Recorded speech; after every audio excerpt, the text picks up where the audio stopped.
Hi everyone, it's Mike with Launcher Startups, and in today's video I want to do the Shopify challenge day one, step by step to $100,000. So obviously I just wanted to create like a high level Shopify challenge. So it's not necessarily going to be day by day because there's no possible way, if anyone's even guaranteeing you that they can make $100,000 in 7 days, it is not possible. This is not a get rich quick scheme or anything like that. This is about creating a business and creating a brand on Shopify. So with this being day one, it's going to take months for me to reach and show you guys how you can get to $100,000. And there's several hurdles that I feel like when you guys ask me questions on YouTube or you guys email me specifically, you guys get stuck on certain hurdles, whether it's finding your product, where it's your website, whether it's creating that launch and marketing correctly to get your first sale. So I want to provide this Shopify challenge to kind of show you how to get through the biggest hurdles, because I don't want to get into too specifics, because you should be able to know how to specifically like make a website on Shopify. It's easy. You use a template. I don't want to go into the nitty gritty of explaining and wasting my time or wasting your time, because that's something that you can find on your own. But for value, to give you guys value, I want to give you guys the steps to get over the biggest hurdles. And in today's video, I want to show you about how to find that product and how to find that niche, that specific niche to have a brand. So today we're going to talk about finding your first product, finding a specific niche, and then being able to find something that you know will be successful. Okay, so let's get right into it and let's get started. All right. So when first thinking about your product, a lot of people get stuck on this. All right. They really get stuck. They don't know what's the first thing to do when they get started. So my first rule, I kind of have a set of rules when I find my products. First rule is the product that you're looking for, make sure that it has to be small and lightweight. Why? Because especially when you're first starting off, as it's your first product, you want to make sure that the shipping logistics are easy. The smaller they are, the lighter they are. So what that means is when you ship it overseas, the shipping will be a lot cheaper. Okay, so it'll be a lot cheaper to ship it from China to you or anywhere overseas to your home. So initially when you're first starting, it's not like Amazon FBA initially. I mean, you can, where you ship it directly to Amazon and then they start fulfilling the orders for you. What I did personally is I had the product shipped to my home while they were already privately labeled. They had my brand on it. And then from here, from my home, I shipped it out directly to my customers each time they made an order, and I fulfilled those orders manually. And it was easy to be manageable in the beginning because I was only getting 5 orders a day, so it was very manageable. And shipping it out domestically, shipping around was maybe $3 to $5. So anywhere in the U.S., because I lived in Seattle, only cost $3 to $5. And then anytime I wanted to ship it internationally, it cost about $13 to $14 going through Shopify's fulfillment process. So initially starting, I mean, if you later on down the road and you want to figure out like, okay, now I'm getting a lot of orders. So that's where you hire a 3PL, third-party logistic company like Shipmonk, like Shipwire, where you ship the products to them, just like Amazon FBA, and then you ship all your inventory to them, and then they start fulfilling your orders through Shopify because they're integrated together. So it's exactly like Amazon FBA, but instead of just being strictly only on the Amazon market, you're shipping all over the world. Okay, so that's the only difference. And then once you're initially, if you just want to get started right off the bat and ship it directly to Shipwire, and all you do is worry about inventory, so once an inventory gets too low, then you just keep restocking your inventory over that Shipwire or Shipmonk, and they kind of handle all the necessities in terms of logistics. They do the packaging, they do the marketing little labels that they put into your packaging. So a third party can handle that, but initially when you're started, it's nice to get started because you kind of learn and get to do it on your own. Okay, so rule number one, make sure it's small and lightweight due to shipping prices and logistics for you. and the company that you will work with if you want to eventually start doing like 20 to 30 sales a day and you hire a third-party logistic company, okay? Next rule, no to electronics. So I had to learn this the hard way. When I initially started selling, one of my first products that I sold was Bluetooth speakers. And it was a time when Bluetooth speakers like just recently came out. They weren't necessarily new to the market, but they were just hot on demand, in demand products that Christmas. I believe it was like 2 to 3 years ago. Everyone was looking for Bluetooth speakers. So I found a manufacturer in China that could make these Bluetooth speakers that were pretty unique. They looked sleek looking. They were very modern, very minimalistic design that I really liked. And I was just going to put my logo on it and start selling it online. So I received the first sample. One, they were heavy. They were heavier than I thought. And then two, I just didn't really want to worry about like warranties. I didn't want to worry about, think about all the things that could go wrong with an electronic. Shipping wise, if something went wrong, if they had a defect within the first 30 days or something like that, or like they just got a defect right off the bat, you couldn't test it as soon as it came from China and you got your supply or your inventory. You couldn't turn every single one on and then test to see if they were all working. So then you would ship it out and then you would send out a bad batch. And then now you're recouping all the costs for shipping and it was already heavy. And then not only that, is that you have, like, with electronics, they're constantly innovating. I mean, look at all the electronic companies. They're always innovating. They're getting better. There's better speakers each and every day. They're trying to make it clearer. They're trying to make it louder, longer battery life. So honestly, I mean, look at the iPhone. Every year there's a new innovation to it, and it's hard to keep up with it if you're brand new to e-commerce. So rule number 2, I know if you find a good product, you might find something on Alibaba or AliExpress, no to electronics, especially if it's your very first product on e-commerce. I'm telling you right now, stay away from it. Do not waste your money. There's just so many things that can go wrong, and you cannot keep up with technology. You can't keep up with the big guys that are doing this, that are doing research and development each and every day, when all you're trying to do is create a brand or create a company and start selling online. And this is your first product, especially your first product. Do not do electronics. Next. So this is some people, when they think about selling online or finding a product, they think it has to be something they invented. They think it has to be something brand new that no one's ever heard of. No. You want to find competition. If you don't have any competition, I'd be a little more worried because there's not a market for it. You want to find competition. So this is why I can find t-shirt brands that are starting up each and every day. Why? T-shirts, they were invented a long time ago. Yet why are there still brands that were created just, last year that are being successful today? But yet t-shirts or clothing were invented so long ago. So do you see? It's because there's a high demand for, creating a type of brand or creating a style, creating like a certain logo or what a shirt represents.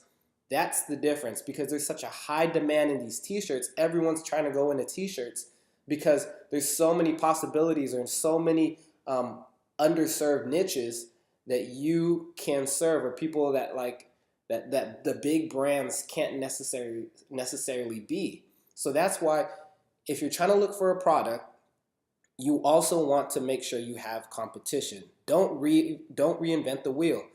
Try to find things that are already working, especially for your first product, okay? If you see someone else doing something great, ask yourself, can I provide a premium version of this? Can I take their version and make it better? Is there something, I tried ordering from this company before, but their customer service wasn't great. I know I could do better. I could provide a better customer experience. I have better designs of a logo that could be aimed towards just a specific age group. Like, oh, look, they're selling a certain type of product, And my competition is only, I feel like they're only aimed towards 13 to 18-year-olds. But there isn't a product for, let's say, 25 to 30-year-olds. Why? They're the way they market is too kid-like. So can you differentiate yourself from the competition?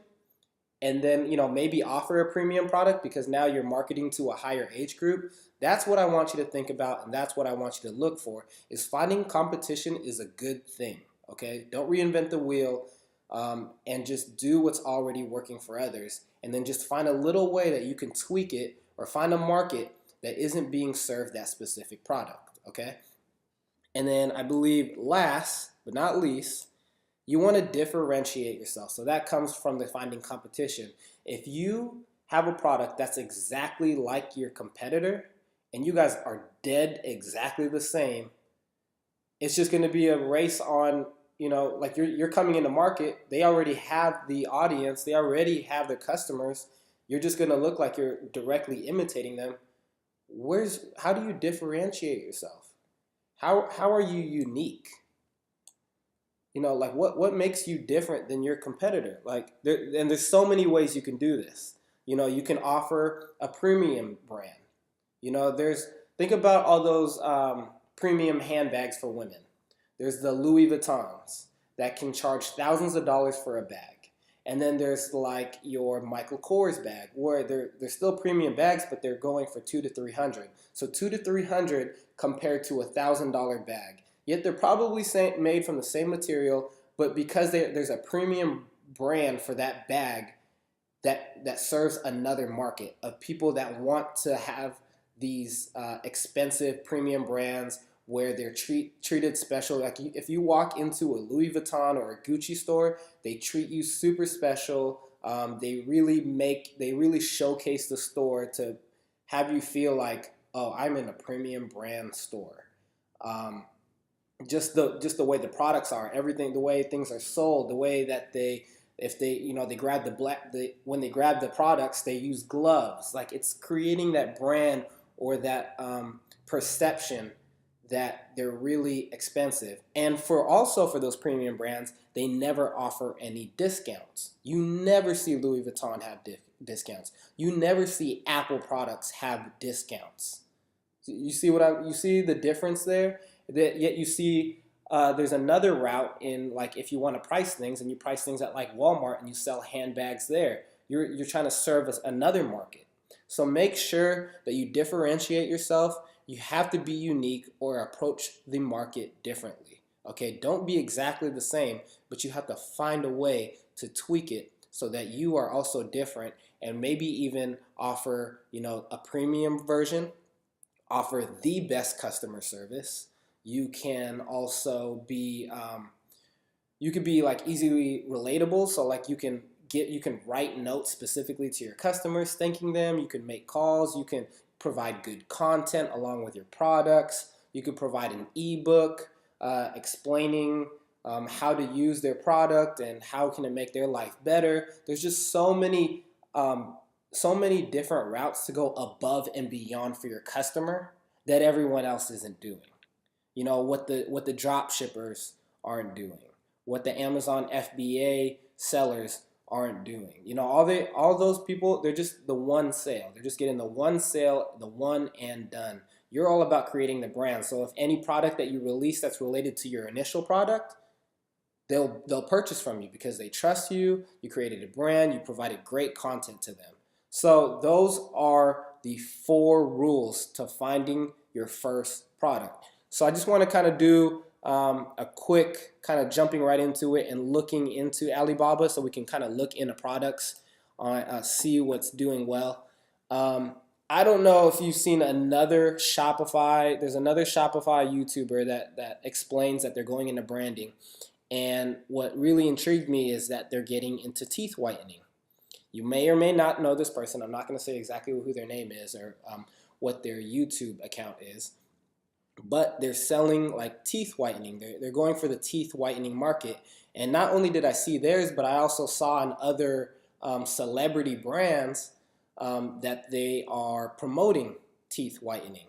And then I wanted to look up how much they're probably selling it for. So like teeth whitening, look at this. They're going for $3 to $8 a set. And this is just something like, oh wow, I saw that there's other pages that are selling this. So there is a competition for this because I can see that there's competitors. So how can I differentiate myself? One, I would try to figure out how many of my competitors do I really have. That's one. And then two, to see my pricing. How can I price myself to be premium? Because I want to charge as much as possible, but if you do, you have to offer the reasons why you're a premium brand or why they should pay more. So I would make this, I could easily have this brand, teeth whitening brand, and call it, super white. 30-day money back guarantee. Guaranteed to get your teeth whiter than anything you've ever tried. FDA approved, has all the correct labeling. And then I'd figure out how the best way to market this and try to differentiate myself from other people. So this is just like another good product that you could find and I only found this out because I saw another YouTuber do it. And I wanted to, if they're invested in it, I'm like, okay, there's a reason why they're invested in it. I'm sure they've done their market research. How can I make myself better than them? Can I go to market faster? Can I offer a premium brand? Could I offer a better customer service experience? Can my brand target someone or a group of demographic that they don't necessarily are targeting? So if they're only targeting Instagram pages, Instagram celebrities, can I go for YouTube influencers? Can I find YouTube influencers to make reviews on this teeth whitening product? There's just so many routes that I can go with this. And because it's such a low price, $3 to $8 for 200 sets, it's a low price. It's really, I know it's lightweight. It's not electronics. What else is there? I know that there's competition, and I know there's ways I can differentiate myself. So checklist on all the four, this is a good product to start. This is definitely a good product. And there's different ways or different things you can look for in terms of products on Alibaba that you can sell when it comes to like teeth whitening kits. So that's a one possibility, okay? So I want you guys to kind of think about that. If you guys want to use this product, be my guest. If you have any questions, email me or leave it in the comment section, and we can talk specifics on why I think teeth whitening kits are a good product to start moving forward with. Another product that I saw was, I was on the Alibaba bestsellers, and I found this unique product. So I'm just searching on here. I just found this today. Literally maybe took me an hour. But I found these really unique double wall vacuum bullet insulated stainless steel water bottles going for only $3 to $5. And they're so unique. This is just something I feel like would sell like crazy during holiday season because everyone wants that unique product. But it's a water bottle and it looks cool. It's not electronic. There's competitors because I know right now water bottles are a huge thing, and everyone's trying to find that good product. And it's just something that you can't just find in stores. So it's unique. This is a unique product. I've never seen this before. I personally never seen this before, and it looks really cool. A company that's similar to this that has done well. I don't know specifically if they're on Shopify, but if you've heard of Hydro Flask. So this is Hydro Flask. I want you guys to know they didn't invent the water bottle, okay? But just recently, they've become huge. They're so popular. They're all about, keeping the water super cold, even on a hot day, or keeping warm drinks still warm on a cold day.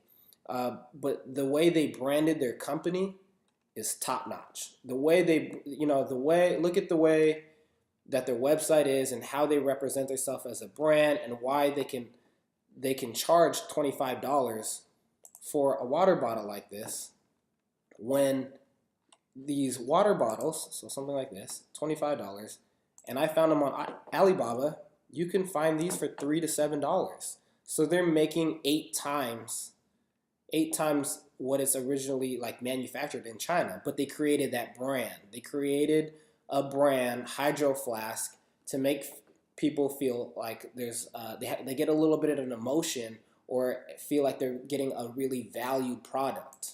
Okay, so that's the thing, and now their value doesn't come in water bottles. You could try and sell a water bottle that looks similar, but this logo right here, this logo that they have, is their brand. Okay, it's their brand. It's what they created, and it's what makes the company unique. Okay, it's because they tried to create a unique premium water bottle that can't be found anywhere else. And then like look at how they're marketing and promoting themselves. They use a hashtag live refreshed. You know, if you look, I believe, just about themselves, you can just see like their story. We are Hydro Flask. You know, they talk about, like, look at their branding. Join us on our mission to save the world from lukewarm. And they just create like really high quality pictures. And this is not hard, everyone. This is something you could easily do on Shopify. You know, if you found a water bottle like this, and you created a brand around it, you know, you put your logo on this instead of these rocket ships, and then you create high quality photography, you know, product photography for your product, and then you can create a website like this, and then you can start charging premium, and then you can kind of create that brand, create that value for your customers, and give them a reason to why they should pay a certain amount and pay you or choose you over the competitors. Hydro Flask didn't invent water bottles. They just found a way to differentiate themselves, make themselves look unique, and be cool in the market, and then serve a market that, you know, no one really thought of. Like water bottles, no one really thought about that. And then they turned it into a really good product, a really good company, and now they sold for $210 million. Yes, a water bottle company just sold for $210 million. So that's basically what I want to show you guys. You guys, like, we'll go back over it again. You don't have to reinvent the wheel. Find what works. And I know a lot of you guys, your biggest hurdle is finding the product. But that's not the problem. It's not finding the product. It's finding the niche. You know, you could find anything. You could find teeth whitening and then tweaking a little bit and trying to figure out how you can differentiate yourself from your competitors. You could find water bottles. Like Hydro Flask used water bottles and they turned it to a $210 million company within the last 6 years. They didn't invent the water bottle. The water bottle was invented years ago, but they created a brand. They didn't create a brand new product, but they created a brand and served an underserved market and was able to find a specific niche to serve that water bottle. So I hope that was a little bit of clarity. The video got a little bit longer than I wanted to, but this is just kind of that day one Shopify challenge, kind of helping you or guide you through to that first hurdle of finding your first product, because I feel like 70% of everyone that contacts me they're always having trouble in finding that first product, and this is how you do it. And if you follow these rules, I guarantee with your first product, you will find a success. Okay, you will find a home run. But that is the end of the video. If you have any questions, please leave them in the comment. If you're new to this channel, subscribe, shoot that thumbs up, like button. Let me know if you have any questions, and if you have any suggestions for the next video, let me know. I hope you guys have a good one. Again, I'm just trying to do more uploads each week. But again, if you have any questions, let me know. Hope you guys have a good one. Thanks.